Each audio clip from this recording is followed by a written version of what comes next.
This is the Retirement Solution Podcast with financial advisor John Hicks, founder of J. Hagan Capital. There are so many things that we just have in our mind and we assume that they're correct because we've heard them 100,000 times. We got to get rid of all those myths. If you've done a great job saving, you'd be surprised what you can accomplish when you use the right strategies. Most people just aren't aware of them. You've worked hard your whole life to earn and save. Now you need a plan to make that money work hard for you.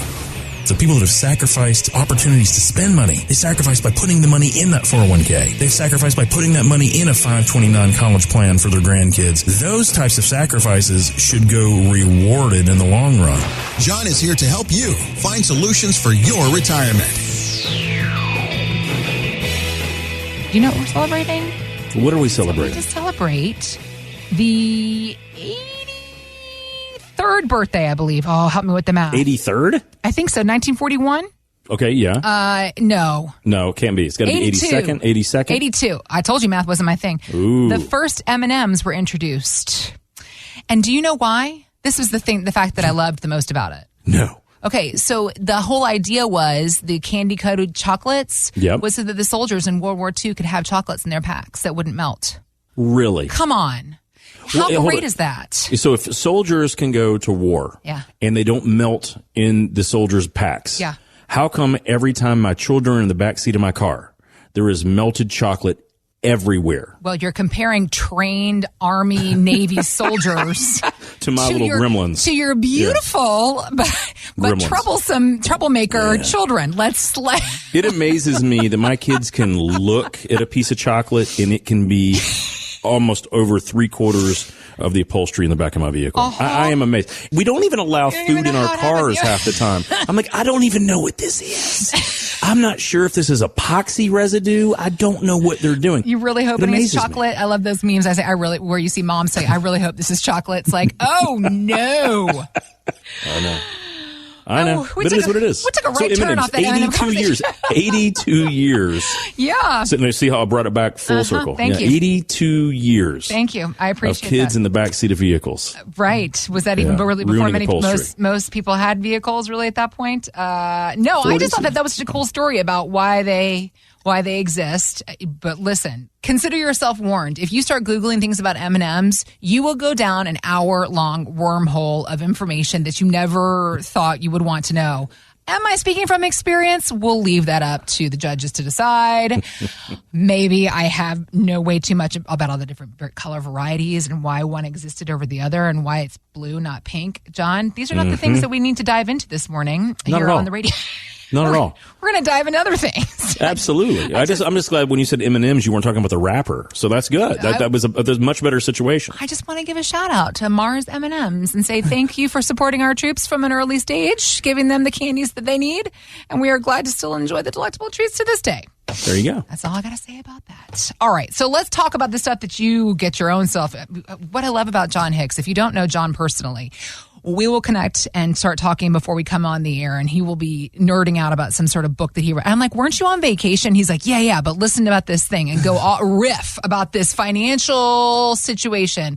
Do you ever take a break? No. You love this stuff. You are here for it. Sometimes my break is just kind of detoxing of the day and kind of looking at all the cool stuff that got me involved in this stuff in the first place, right? Yep. Some people are like, oh man, I love college sports. And so do I. Yeah. Some people say, oh, I love chess, or I love fishing, or I love whatever. For whatever reason, looking at ways to manipulate finances I find to be enthralling. Yes, I know you do. Because not only is it, it's cool, but then you can also make money off of it, right? Learning how can I take a little less risk, but still make a good amount of profit on that over the long run. Okay. And I find that to be really cool. And I am grateful and here for it because these are the kinds of things that it's not that I don't find it cool. My brain just does not compute or operate in the same way. So that's why I bring these questions to you, sir. I want to know your insight and information. For example, every month, the financial brainiacs at Barron's Financial News, they gather together for a roundtable of sorts, have a discussion about the markets, the economy.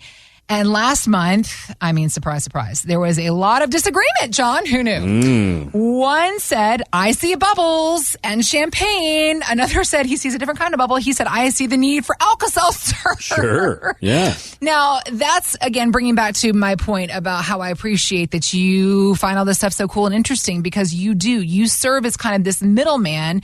There is a lot of headlines, a lot of quote-unquote experts giving us all this information. You got to sift through that and, more importantly, marry it with the opinions of the folks that come to you in your office. Well, think about it. Just like you mentioned, if there's one person that says, oh, I see champagne and bubbles, and another person says, I see Alka-Seltzer needs, those are probably just the only two people in the room. Maybe, yeah. Just the only two. Because if you get 100 economists together, you will have 100 different opinions. Yeah. And the whole issue is, how do we cipher through all this stuff, and what does it mean to us, right? Yes. As individuals? How do we turn that information? Because I'd say, Heather, probably a good, 60% of my day is paying attention to all of the data points and figuring out, hey, who in my group of people that I work for, who does this impact? Where is this an opportunity for someone? Or, hey, where do we need to get some calls out to folks to steer clear of these issues?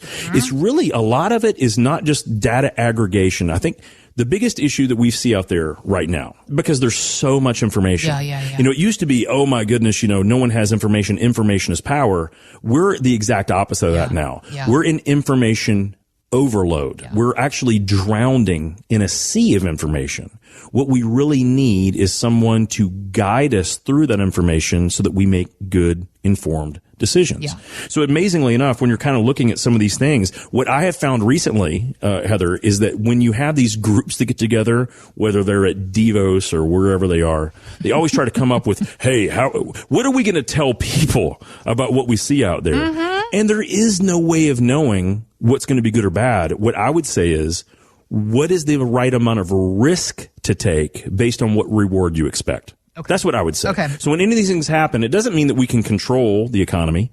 We can't control what's going to happen out there. Can we control our behaviors, and are we taking the right amount of risk based on the rewards that we seek? Thinking about then that risk versus the reward, and how you have to day in, day out, John, bring it down to a micro level. Because these guys in this roundtable, that's macro stuff. Everything we see on the news and headlines, that's macro stuff. I'm talking about the good men and women of Louisville that come to you going, help me make sense of all this. How do you do that? Where do you find that balance, that happy place, if you will? Well, sometimes you just need to take a step back and just make it super simple. And that's what I do in my own situation, right?